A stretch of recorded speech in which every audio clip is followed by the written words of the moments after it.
Any of those drugs they'll rescind though off that list. If they're smart, they'll do every one of them. The public safety night. Gonna be March 19th, time of the meeting. Right now, it's, we're starting at 7:02 PM. First order of business, let's do the pledge allegiance. I pledge allegiance to the flag of the United States of America and to the republic for which it stands, one nation, under God, indivisible, with liberty and justice for all. Okay, welcome to everybody here. First order, second order of business, we can approve the minutes for last meeting, September 12th, 2022. We have a motion for that. All right, I'll second that. All in favor? Aye. Okay, next is public comments. If there's anybody who would like to make a public comment, not regarding the points that we're discussing today, limited to 5 minutes.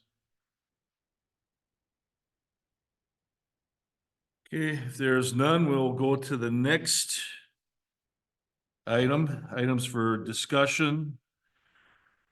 First one is gonna be a discussion on the crosswalk safety at Highland Drive and Fredonia Avenue. Was this something that Bruce was gonna handle? It was, but I can kick it off. So trustee Okay. Cappy had asked that we place this on the agenda. With concerns that with Dollar General there, right, there's a lot more traffic crossing Fredonia Avenue.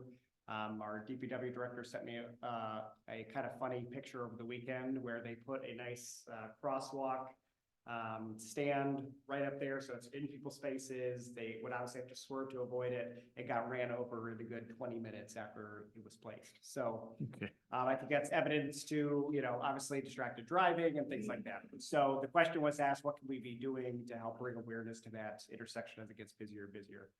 So a couple things that we've currently done. We've talked to the county. So Fredonia Avenue, the county has some sort of right-of-way privileges on that road. So they're looking at placing through or slash right arrow directionals onto that lanes just to bring awareness to that. Eric has looked at placing caution driveway or small like stop signs along that way too. So again, just kind of bringing awareness as you're pulling up to that intersection that there's a crosswalk there. And then big picture, as we look at Highland reconstruction, we've been looking into getting those flashing crosswalk signs. So you see this kind of popping up more and more. There's a lot more A, restrictions and B, approvals that are needed. So that actually needs to get approved by the DOT in order for us to install things like that. So we're trying to see what, one, if we could do it, and B, how much of a cost that would be on the village. So again, if we were to do it while we're digging up Highland Avenue, that would make sense. It's a good time to do it. Otherwise, it's just another way to mitigate that traffic. So just kind of painting a picture that we're aware of the issue. We're kind of exploring what our options are, and we, we'll report back when we have some good, more thorough ideas in place. Okay. So, who did you talk to as far as the county? John Edgren, who's the county highway commissioner. Okay. And he gave you all these ideas then? This, He grabbed the idea for the painted lines. Yeah. Because that's what they can handle within their jurisdiction. If we went as far as those flashing crosswalks, that's not something the county typically gets involved in. If you're doing signage and traffic mediation, they relegate that to the local level. so they would handle the painting of the lines? They would, yes, they would handle the painting of the lines, but they wouldn't help pay for a big. The sign and the flashing sign, right? Okay. All right. Is this something that we have to, make a motion on, or is it something we'll just table? No, just a discussion. Okay, all right. On that subject, I'm more concerned with the possibility of putting crosswalks east and west from the main property to the Hadley property. There is no place to land when you get to the east side of the road. you're either into a bush or into the driveway or Mhm. there's real black, but you see people come up and they go around the corner and then they walk kitty corner across the street to the inline. Yeah. We have to engineer something in there to control and provide a decent place for them to land under and grow. Mhm. But we need to get them over their safety. So I think that would be a good idea. So, Just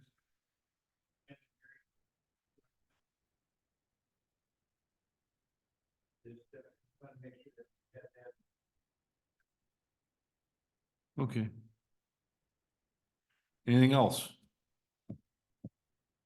Okay. And next order of discussion will be regarding the update on the paramedic program. Chief Waker. As we sort of finalize, we're hoping the dollar amount forgiven for the county.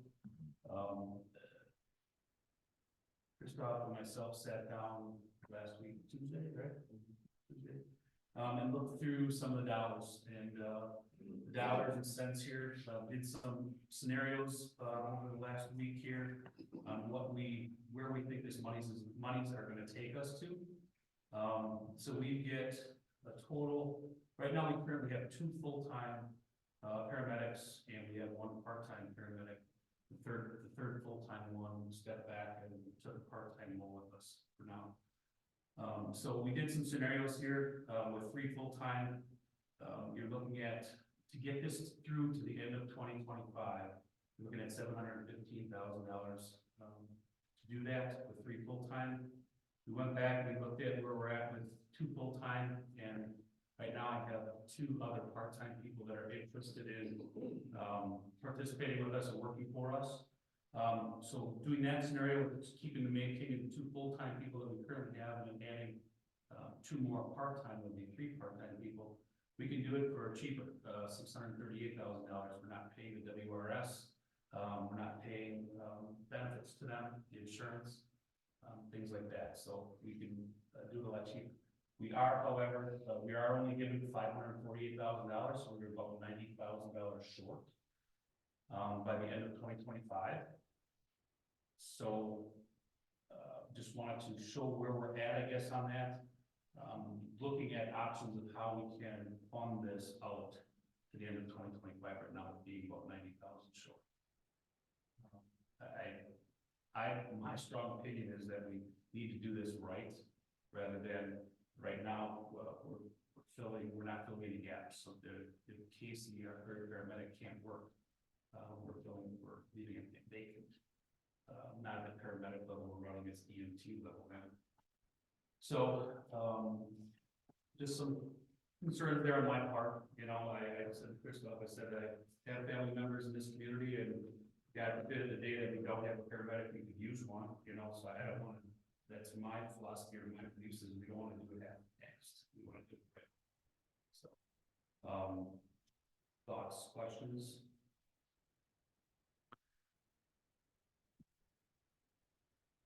So- The other thing that you can add, so is, we did, adjust our rates, for paramedics, so, we will be bringing in.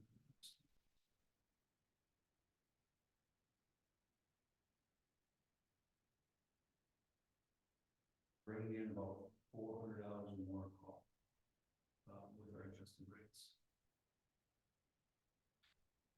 So it sounds like scenario 2 is the more desirable one because we're saving a little bit of money on, I mean, and it looks like, I mean, this is a little bit out of my expertise, but I mean, I'm just looking at this and it seems like if you have 2 full-time and 3 part-time, that we should have enough to fill in the gaps then. That's my thoughts. Yeah.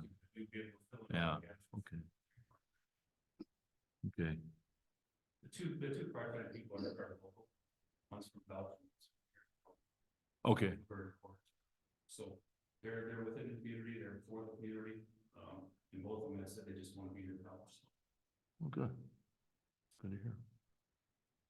Couple things I've got, I guess, here.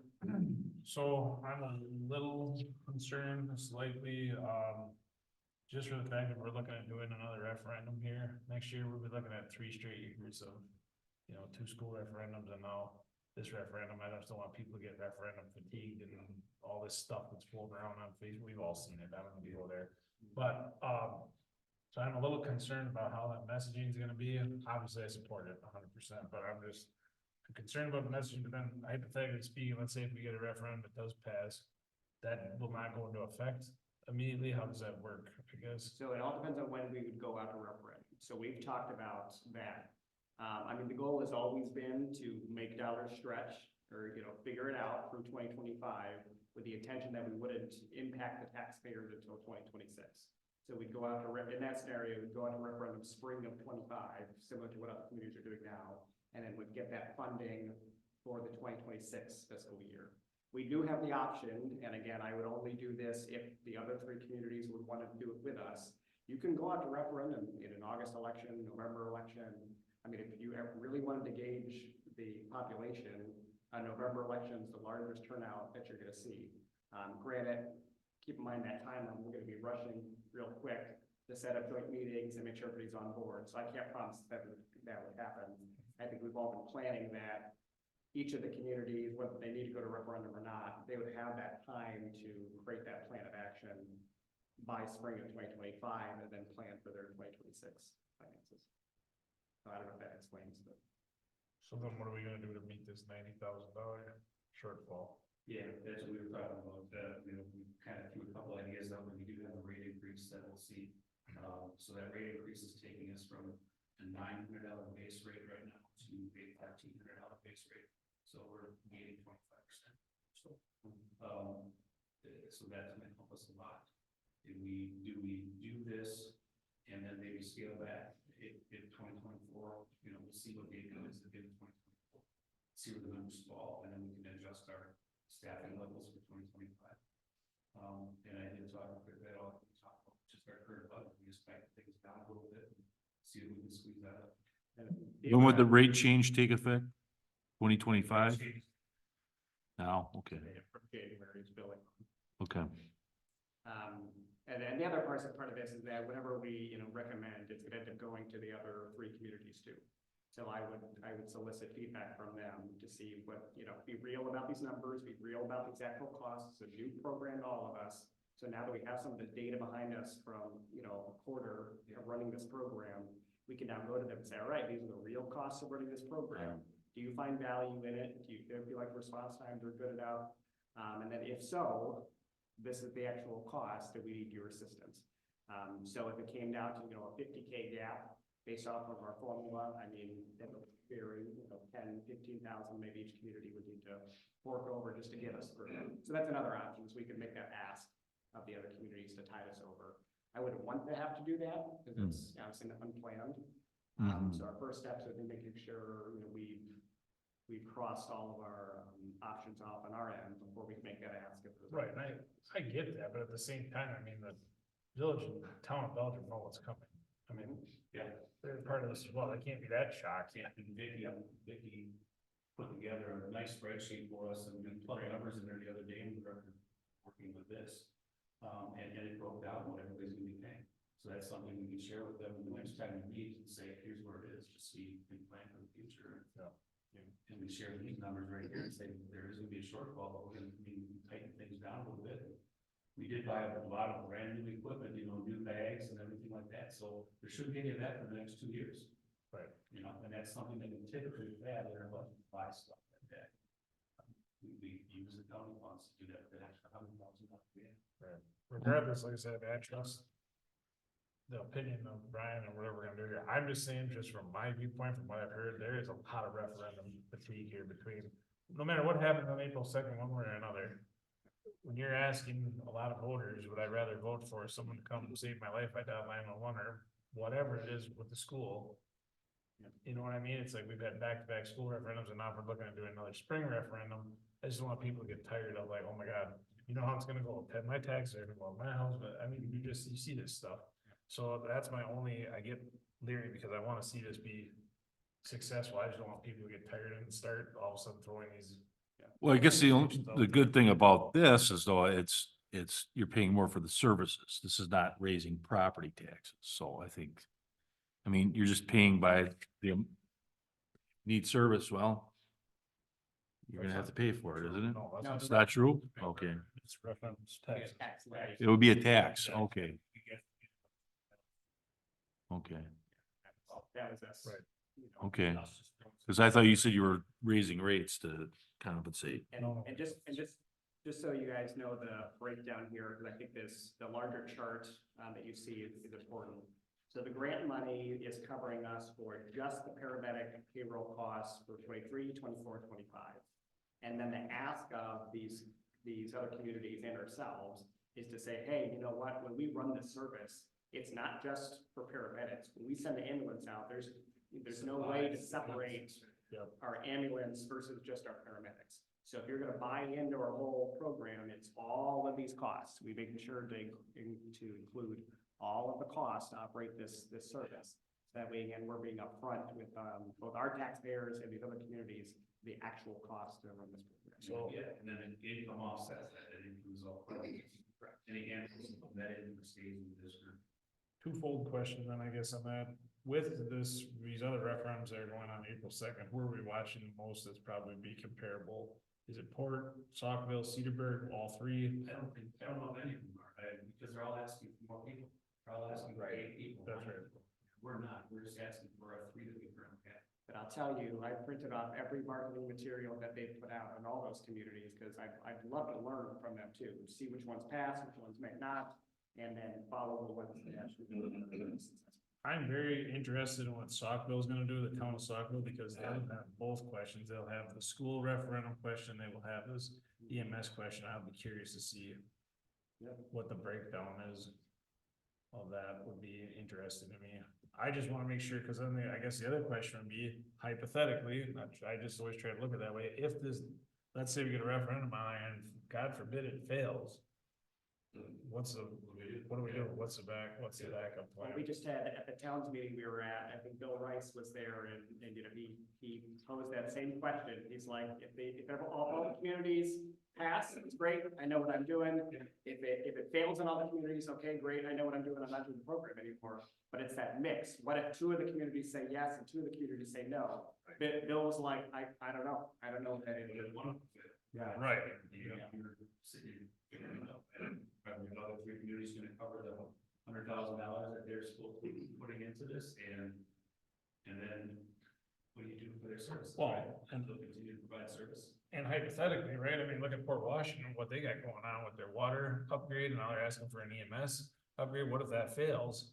What are they gonna do? Are they actually gonna get serious then about merging with somebody?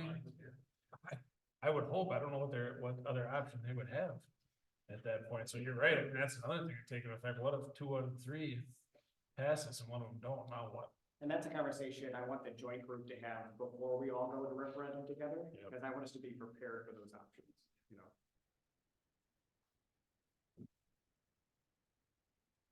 Well, like I said, good work done by everyone. I'm definitely gonna miss this part of it, but.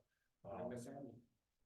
Yeah, like I said, I really would like to see this thing be successful and continue on. And I think a lot of people would obviously, when they pick up the phone down 911, they want to make sure someone shows up. So, like I said, I just want to make sure it's done, which I know you guys got to handle it, just done correctly. And I just want to see it be messaged effectively and passed. So, You know, we strategically, we sort of knew that the money wasn't gonna take us all the way to the end of 2025. So we talked strategy, let's hire one now, then we wait a couple months, hire another one.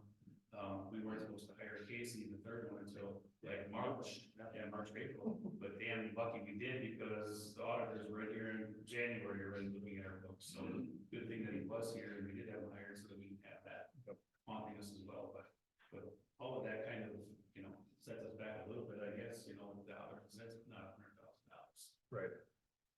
So my thoughts are that my opinion is that we go with scenario 2, and get those other 3, the other 2 part-time people in here, start working, and I just, awareness of where we're at with our budget, and how we're managing our money this year, making sure that, you know, LifeQuest is getting everything that we can out of our collections, and we make sure our rates are where they need to be. You know, Donnie, and when you were president, you talked to me we said that you need to be looking at these rates every 2-3 years. Mhm. Yeah, last time we looked at a rate increase, was 2020. Yeah. You know, and all of a sudden here's 2024 already, I was shaking my head and saying, Yeah. it flew by, but, you know, so we make that adjustment now and it gives us another 25%. Sure, inflation has something to do with that too, right? Biggest year in inflation that we walked up and we didn't even look. Okay, anything else for the update on the paramedic program?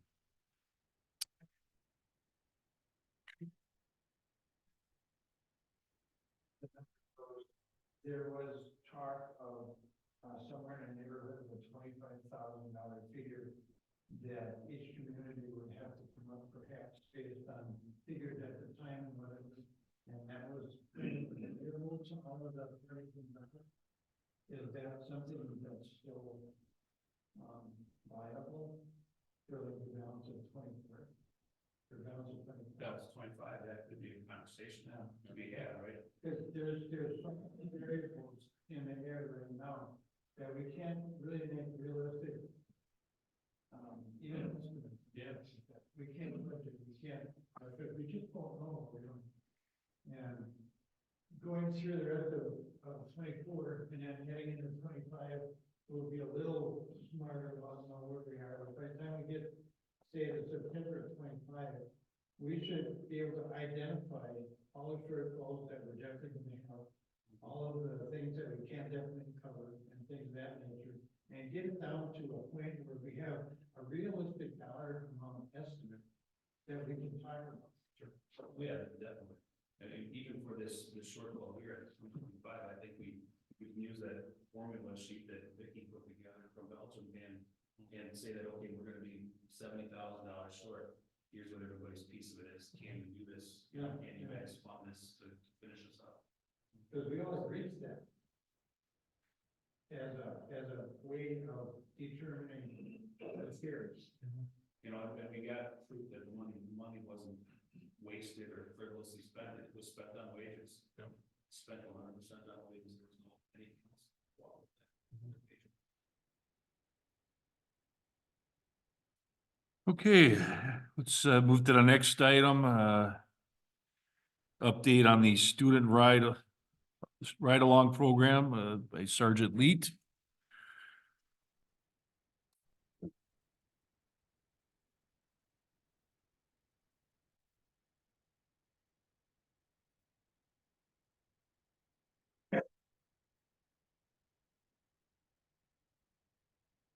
This was a program that the marshal's office started back in the fall.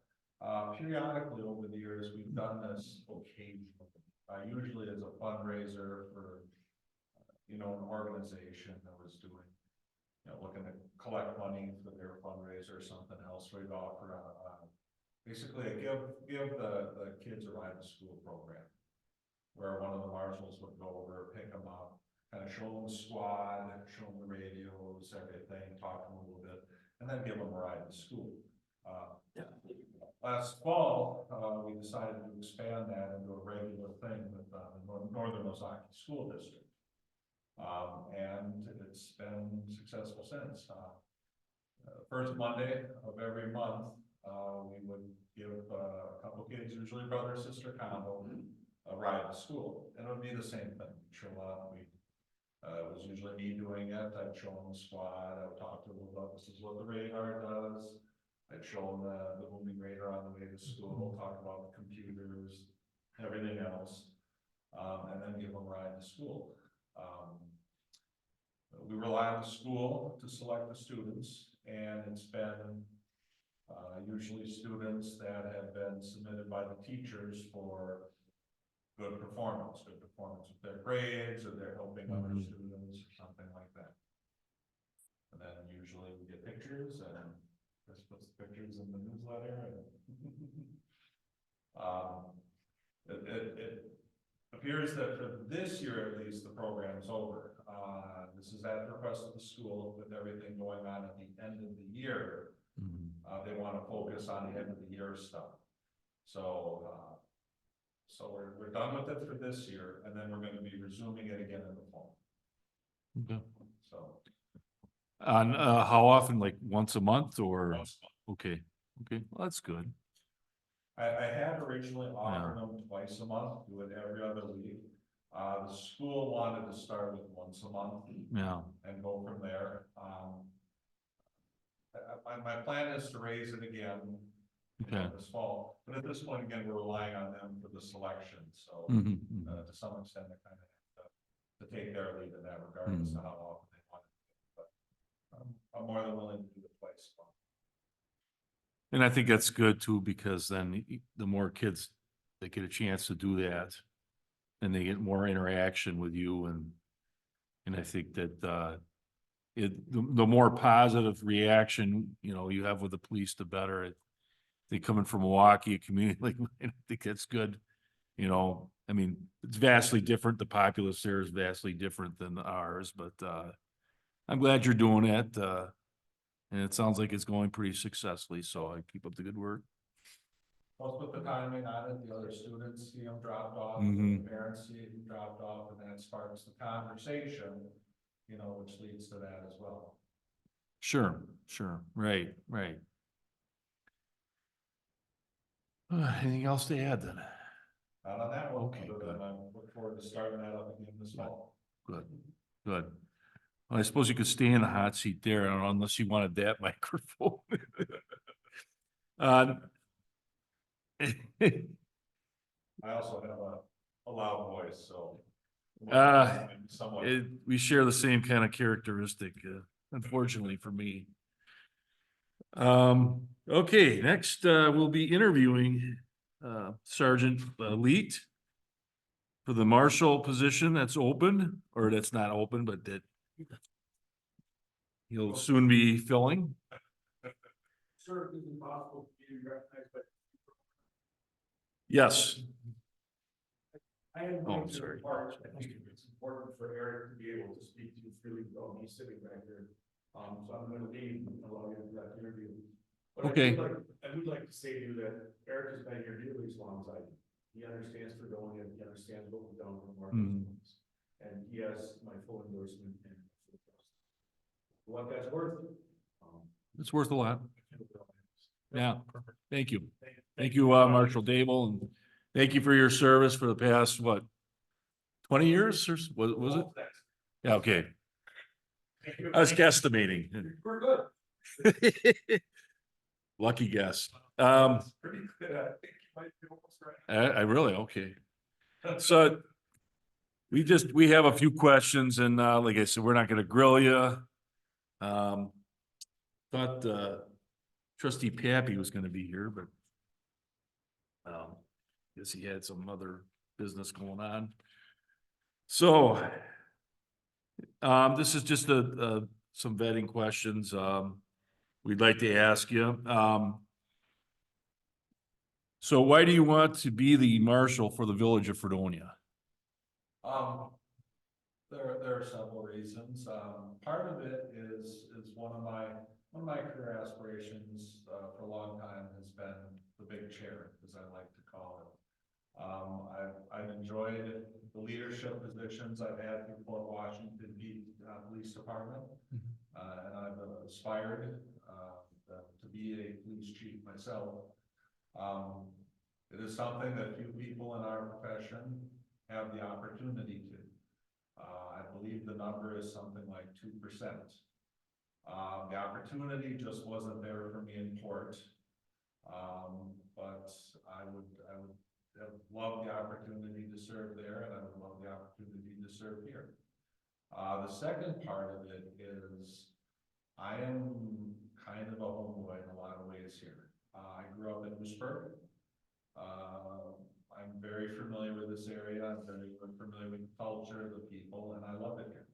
I was thrilled when I got my position down in Port. Back when I first applied to be a police officer, you didn't really have the luxury of choosing where you ended up. You applied everywhere. There were 300 or 400 applicants per position at the time. So you had to apply everywhere. I was thrilled that I was able to retain, to stay in this area, the northern Ozaki, southern Sheboygan County area. If I could comment, I remember those days too. 300, 400 applicants, that was rough, but I'm sorry, go ahead. Every resume. Yeah. Oh, yeah. I have, as Mike pointed out, I've been here in Fredonia almost as long as it's here, and I love the people, I love the community. I've been very engaged, with Chris and the village, the village government here. This is where I want to be. So it's kind of a nice melding for me of both. My chance to finally get the big chair and run an agency, even if it is part-time agency, it's still running an agency, as well as, it's my love for the area, my desire to stay right here. Okay. Next, can you tell us your past experience in law enforcement, which makes you qualified for this job? And, what other qualifications do you have?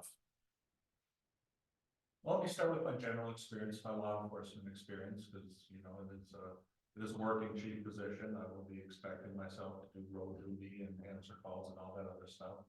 I started down in Fort Washington in 1994. Spent my entire career there, other than the work I've done up here. I retired after 29 years down there, last year, June. In my time there, I served in the rank of both sergeant and lieutenant. Fort Washington is very proficient in its leadership training, especially for sergeants and lieutenants and stuff like that. So that's where kind of my experience in law enforcement and my preparation for a position like this starts to melt. I attended the Northwest University School of Staff and Command, which, if you're familiar with it, it's a 3-month program, college level program for command staff. I attended the leadership and police organization training down through Milwaukee Police Department.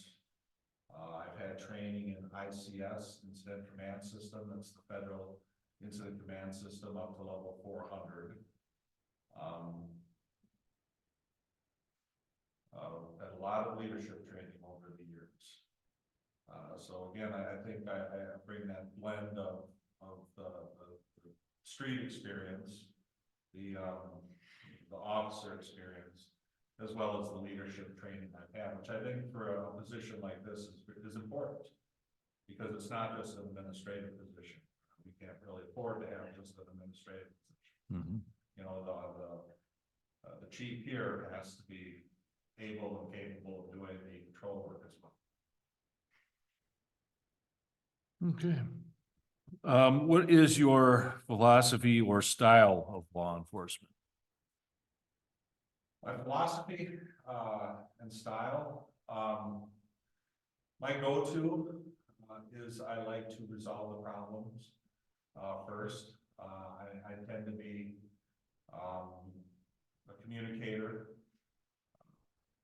Been very successful at that. I like to, my go-to, well, let me start with my style as an officer first. And then I think there's a little bit of style of the officer, and then style as kind of a leadership position. My style as an officer is very much, I would always prefer verbal resolution. I was very successful at achieving compliance through that mostly. At the same time, I also understand that there are limits to that. I always wanted verbal compliance. I always wanted to be able to talk compliance and handle resolution and mediate and all that other things. But I also understand the value of not going down the stop, or I'll tell you to stop again route. There is a point where law enforcement action does have to happen. And I like to think that I've been able to keep myself on a good median in that regard.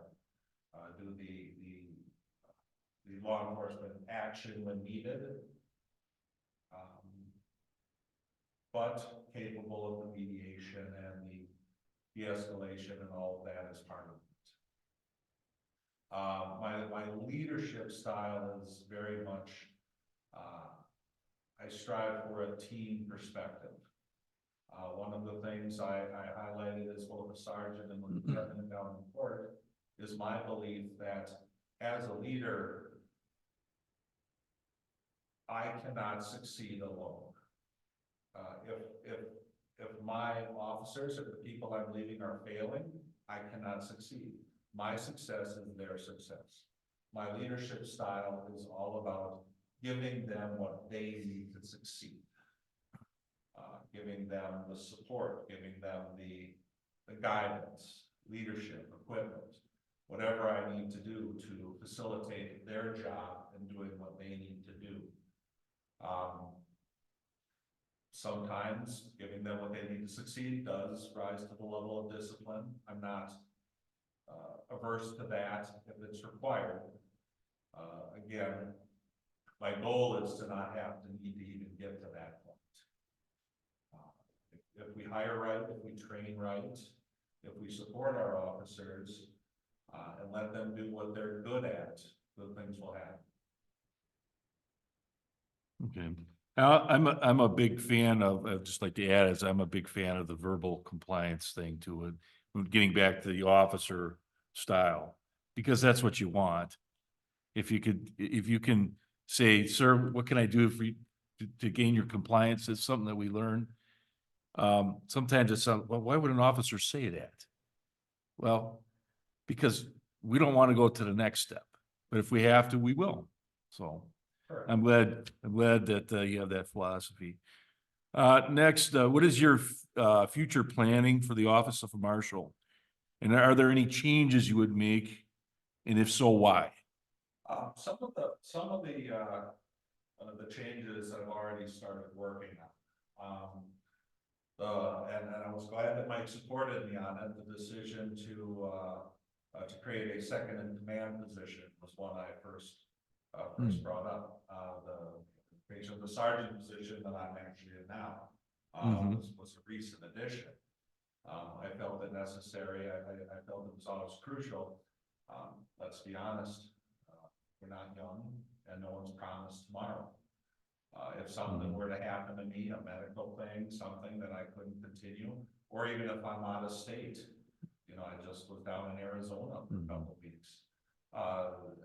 There needs to be a kind of a second in command, someone that's capable of both Chris or the board or anyone getting a hold of for questions, concern, aid and stuff like that, or even capable of taking over as needed. One of my first things I'm going to be looking at once I become marshal is going to be essentially filling that role. And I already do have somebody in mind for that, but that's a tomorrow problem. If I could interject, what would that title be? Would it be like assistant head marshal or I what? think sergeant. Sergeant? Okay, all right. And to be somewhat honest with you, I kind of based on a model I've seen with some of the smaller departments like Saukville. When I first started, it was, the chief, the sergeant, and then usually 4 officers. It could be any rank, or the rank is somewhat irrelevant in that regard. It'd essentially be the second in command. Okay. I've also been updating things as far as some of our computerized processes. I'm in the process right now of the other agencies in the county hand deliver their paperwork and citations to the district attorney's office when they, or not hand deliver, computer submit now. Everything through the district attorney's office is computer submit. We've been hand deliver up to this point. I'm upgrading what we need to do to get that done, so we have the capability of submitting that as well. One of the positions I had was public information officer over the years. I understand the value of media and relations. I've been talking with Chris and working with Chris. We have plans to expand our presence both on the village website in regards to having our own page, So we can do things like posting information, getting up our policies and procedures. I also intend to have a marshal's office Facebook page.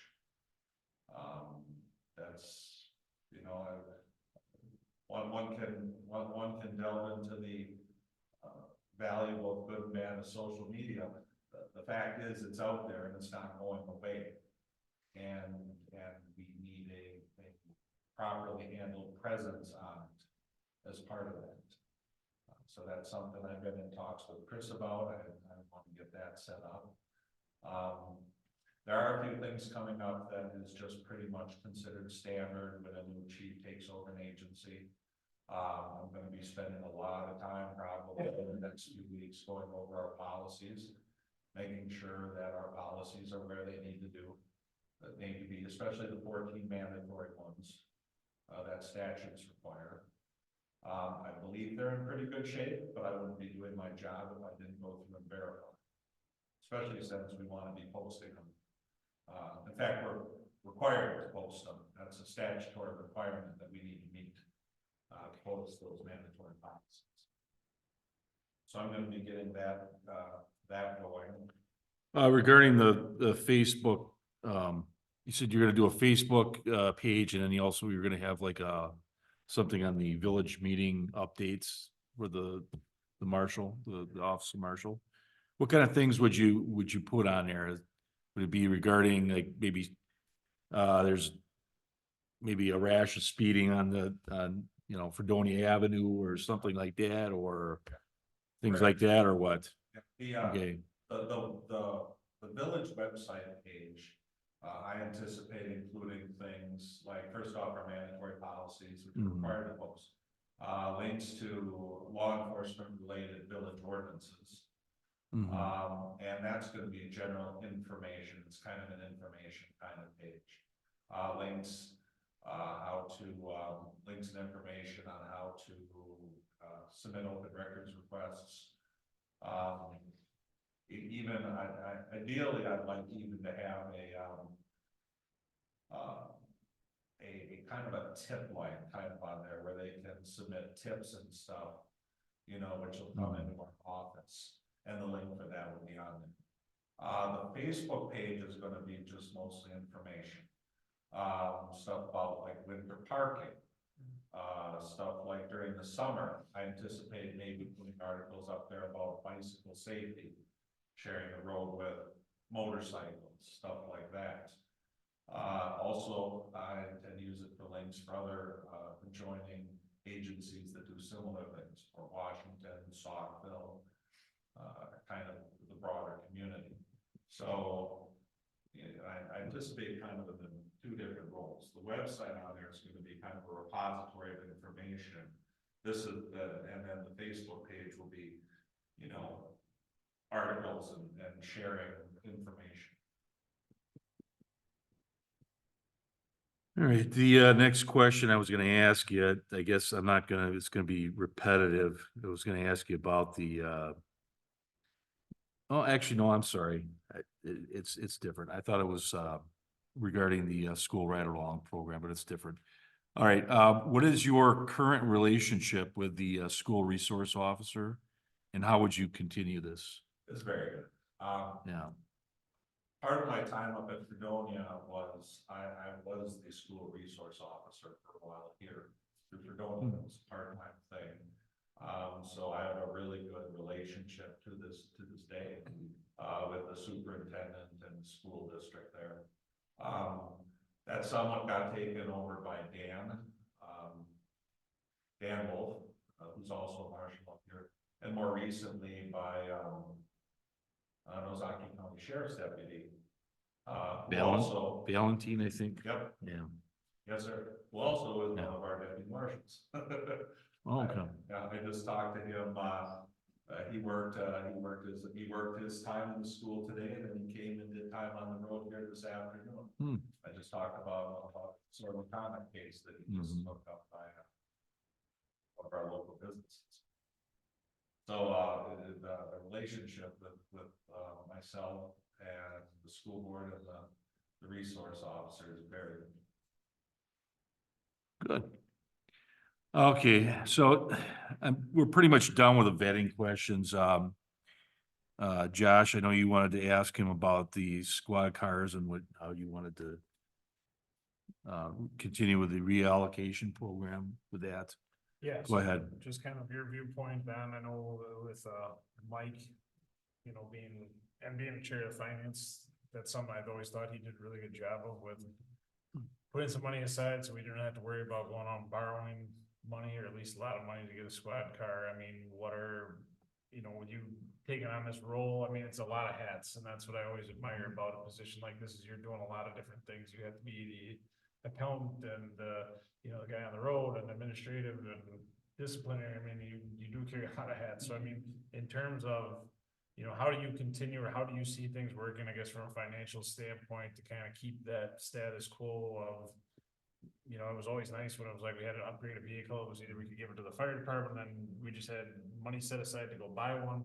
Now I know things have changed the last 4 years. Just kind of want to get your take on how you see that continuing forward. I believe, and Chris can maybe speak more to this, but my understanding is that that program of setting aside the money isn't there. That's not there anymore. It just isn't. I do believe that squads are an integral part of a police department. It's short of the uniformed officer itself, it's one of the most visual representations of a community there is. You know, there you have the Port Washington Police Department squad right out there on the radar, the Saukville Police Department.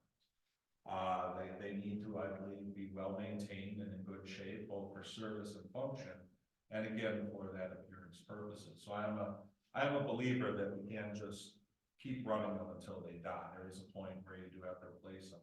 And to be honest with you, law enforcement service is hard on a vehicle. The transmissions take a beating. I know that's right. The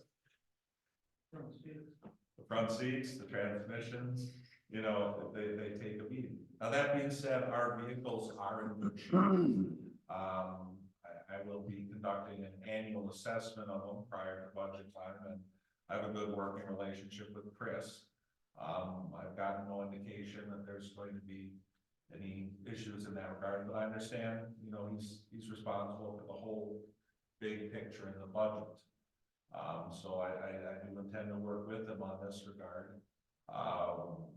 We have years left in the current squads we have, short of, you know, obviously something profound happening. The engine block drops out of the bottom of the car, obviously there might be issues. But we keep them well maintained, and currently our 2 squads are in great shape. I know Mike and I were just talking about this recently. Our original plans for it were for replacing the oldest of the 2 cars in 2025. I'm not sure I would even recommend that at this point, because it still has some time to give. It still looks good, and it's still in great shape. And we do wear many hats, and I also have to be aware, and I also have to be a good custodian of the village's money as well. So if when it's time to get the car, we are going to need to get it, and you know, I'll be having that conversation with Chris, and I will make sure he's got enough notice coming too, that it's not. I don't want to walk in his office and say, yeah, car 117 is may do that this week. Yeah. That's the other Eric, right? Right. I'm not gonna speak to that. It is something that, you know, watching equipment, and again, I feel it is important because those are the most outward symbols, you know, of the Marshal Service and the Village of Fredonia. We represent both. Yep. And now, from what I understand, kind of overall premise of that too is being a planner. You know, we used to, back when I first got on the board, it was you could get a new squad car in months, and now you're talking years. And so that's another thing to be considered. And that's a challenge from a budgetary purpose too, because, and I think our street department's run into this recently as well, because when we make a decision to buy that squad, let's say for 2025, there's a good chance that if we buy it in 2025, we're not gonna be getting it and on the road and paying for it till 2026. Yep. So then you've got it kind of crossing over budgets and, that's a challenge, I guess. These things take time, yeah, They take time. yeah, And, I know how that is. So, but yeah, Well, we'll be watching it closely to make sure that we don't run into a problem down there. As of right now, it's in pretty good. We got 2 squads that are in really good shape. well, we appreciate your cost saving measures, but at the same time, we realize that, law enforcement ain't cheap, but, we can get more bang for our buck. We appreciate that. The citizens of the village, I think, too, appreciate that. It's kind of a balance in It there. really is, yeah. I guess this is my final question. This is actually, we're past the vetting, but, unless Josh has anything more. The village of Fredonia was recently petitioned by a group of citizens to pass an ordinance to allow golf carts on certain streets. I guess this ordinance kind of would reflect what Belgium's doing now. I think my understanding too is Random Lake has one now too. What's your professional opinion regarding this? I've actually given this some thought, and I have to admit, I'm a little bit of 2 minds on this one. My family has a cabin up north. Up in the Curtis area, we have a golf cart. I've used the golf cart out on the streets and roads up there. That being said, I do have some concerns about its applicability here. And the concerns I have are more the fact that people around this part of the state just are not used to sharing the road with recreational vehicles. What can be done safely in one region isn't always a good fit with another, and I think that's where I think maybe I have some concerns. People are used to sharing the roads with them up there in that area. But the roads are also, they're also somewhat slower, at least in that area. They're more rural.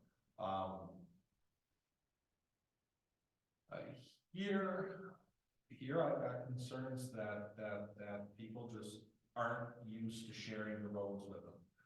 And they're not gonna be looking for them, and they just don't have the safety. I have no concerns that the people driving these carts are gonna be operating them improperly or anything like that. They'd be foolish too. But I have serious concerns that people just aren't going to be safe around them, and that there is potential there for tragedy. So you're saying that you enjoy the use of golf carts in your own casual time, but your opinion is that the village, I'm used to my other job, city. Your opinion that in the village, it wouldn't work out. I'd be more concerned here. Yeah, I would be more concerned here. And again, it's more the lack of familiarity with sharing the road with them. That's my biggest concern. And again, people just around here are not used to it. They don't have that experience. They don't have that capacity. And then there's the fact that even, other than obviously the rural side roads here in Fredonia, we have a couple major roads going through Fredonia that have a lot of out-of-town travelers as well. So that kind of compounds that lack of experience that I think does pose some hazards, some additional hazards. that's it for me. You have anything else? Last question I've got, just out of curiosity, I'm leaving the board here, this is I'm done after April 4th, but I appreciate it. One of the things that's always kind of been a slight concern of mine, but I've never really brought it up, and I just wanted to get your take on it, I guess. I've been honored to be a part of this community or on this board for 6 years. I've seen, very rarely does it happen, but I've seen a few meetings where it could get contested, hot button issue, hot topic. And most of the time we've had the marshal come, give a report and then leave. Is there, from your office standpoint, I always thought just for the safety of potentially some community members and some members on the board. If something like that were to come up, would that be an option to stay for the entire meeting for? Oh, absolutely. Depending on what it is, right, again, not saying it's always just, that's one of the things I've noticed.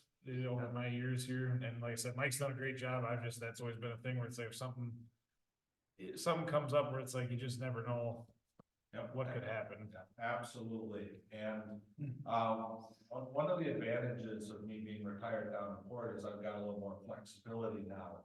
When it comes to the hours and that I didn't always have when I was still working in Port. If you've got an anticipated problem, and it's happened, it's property issues sometimes get very heated. You know, sometimes with neighbor disputes, fences, stuff like that. Yes, I'd be more than willing to come and stay and keep the peace mode, and if necessary, I'll even wear the other element. No. You know, so that, just a public thing. Yeah. You know, at the same time, you know, I'm also a believer that, you know, I'm fairly strong free speech advocate too. Yep. That I'm not here to impose on anyone's rights in that regard. It would simply be a keep the peace thing, and if things get out of hand, I'd be absolutely here and prepared to handle that. Completely agree, and I hate to think like that, but unfortunately, that's just kind of the world that we live in. You always gotta be mindful of that type of stuff and I completely agree with you. There's a difference between freedom of speech, you have your right to say what you want, there's a difference between crossing the line and it becoming unnecessary, so. Well, in this day and age, it's very important, the freedom of speech part, because it's getting to be a right that people take for granted now. Yep, agreed. There's freedom of speech and then there's the freedom of house. And there's a Yeah. little difference. Well, you don't you fire in a crowded theater, right? That's the standard that we use. I consider myself kind of a constitutional scholar. I've always been, you know, one of the curses my old chief would tell me about is, he'd tell me that your mind works like the lawyers. Well, I don't think that's a disadvantage, but, you know, I do tend to kind of be a constitutional scholar, and I'm a big fan. You're my kind of man then. Perfect, yep. I'm good with that too, yeah. Anything that is based on the Constitution is all right by me, so. I don't know if it's necessary, but I guess I would make a recommendation to the board to approve, Sergeant Eric Leet for the head marshal position for the village of Fredonia. Is that a motion or a recommendation? Okay. To recommend. Okay, a motion was made to recommend to recommend Sergeant Lee to be the head marshal for the village of Fredonia. Seeing as we have nobody else, I'll second that. All in favor? Aye. Aye. Motion is approved. Thank you. Congratulations. And in your enrollment progression and giving you a level of 30, as you went over quite well, have you ever had occasion to participate with the county emergency management in either tabletop or a real on the field exercise? Yes. Yep, and part of my ICS training as well, that I did a number of tabletop exercises and stuff like that with both emergency government as well as FEMA. A couple of them were even FEMA. And Mike and I went to ICS 400 together, and we were always kind of chuckling because the tabletop we were doing for ICS 400 was, I believe it was a nuclear strike on Minneapolis. So that's what we're tabletoping, so. Neat. You know, and Mike and I are sitting there going, we would be on the corner directing traffic somewhere, and it's like that. Not anywhere. With your full body suit on, right? Full body suit on, you know? But yes, I've worked with emergency management, emergency government, and we've done the tabletoping. It's been increasingly common as well. Most of our tabletop lately have unfortunately been active shooter incidents. and situations like that. That's kind of been pushing everything else kind of aside. You're getting a little horse and, yeah, sounds really good that you did. And it's so important, those active shooters, and I've trained in those. And to see what happened down, I think it was Texas where that one school, Uvalde. I, that was just heartbreaking for me, heartbreaking to see that, because we do that training, you guys know what to do. Why did you drop the ball? We were as horrified our profession as anybody. Yeah. I am comfortable. I will slap $50 on the table and bet that that would not happen. Yeah. I've been part of that. We had, last year down, in Fort Washington, we had it turned out it was a swatting call, but we had a report of an active shooter at the high school. And it worked exactly like it should. Me and the lieutenant drove straight there, grabbed our rifles, and we went straight into the building. That's what you do, yeah. Go straight after. Were you able to do the diamond formation, or you just had two? That's not even current training. It's not, Yeah, because Oh. if you get the diamond, great, yeah. but I'm not gonna have the diamond. No. Well, the thing is that if you had four, you can do the diamond, yeah. and they- Yeah. They told us if you go in there and you're the only one, you go in. Exactly. Because there was a situation in Florida, I think it's Broward County. The school resource officer of all people stood outside and did nothing. I'm like, well, he paid for it in the end too, but, I just felt they need to clarify that. Yeah. Because they Yeah. own that into us, that you don't wait for that diamond Yeah. formation. You yeah. don't wait for that. No, if you only have two, yeah, no, I'm just saying, if you have the four, if you have the luxury, yeah, you go in with the diamond, It's, yeah. It's likely, unfortunately, it's likely gonna be me and Santino. No, And then as the county guys get here, they'll, I'm sure you've discussed that with him if that situation would arise too, so. our training countywide here is pretty consistent. You're not gonna get a lot of variation between agencies. And that's the one thing I think Mike has done well, and I intend to continue. And that's make sure that our capabilities here while we're on are every bit that of everyone else in the county. So if there's an active shooter event down in Port, I can go down there and I can be just as useful as they can be coming up here to something that might happen here. All right, next item. Is there any public correspondence? All right, and then, next and final is items for future consideration by the Public Safety Committee. I would just personally say thank you. It's been an honor serving on this board. It's been an honor serving on this committee. I've had the pleasure of doing it here and at the county level, and I'm very proud of what we've got to accomplish and congratulate you and wish you nothing but the best of luck moving forward with everything. So I'm glad at the county level, I was able to get the EMS funding and the dispatch center going. I think that'll be a huge help on this end of the county as well. So it's been an honor. It's been an honor to serve with you too, Kurt. So thank you very much. Thanks, Josh. So thank you. I appreciate your service and, on your way out, you really did a lot for, the, paramedic program, and we appreciate that, what you did on the county level. So hope, things are successful up in, Wisconsin Rapids for you. So Thank you. congratulations. Thank you. I'm sure there's a board up there you can serve on. Oh, yeah, sure. He's probably gonna take it easy though, a little bit. He probably wants to get settled in a little bit. Yeah, exactly. I'll write you a letter of recommendation. Thank you. Appreciate that. All right, well, having said that, is there a motion for adjournment? Oh, Second? Aye. Aye. Motion adjourned. It is 8:06 PM.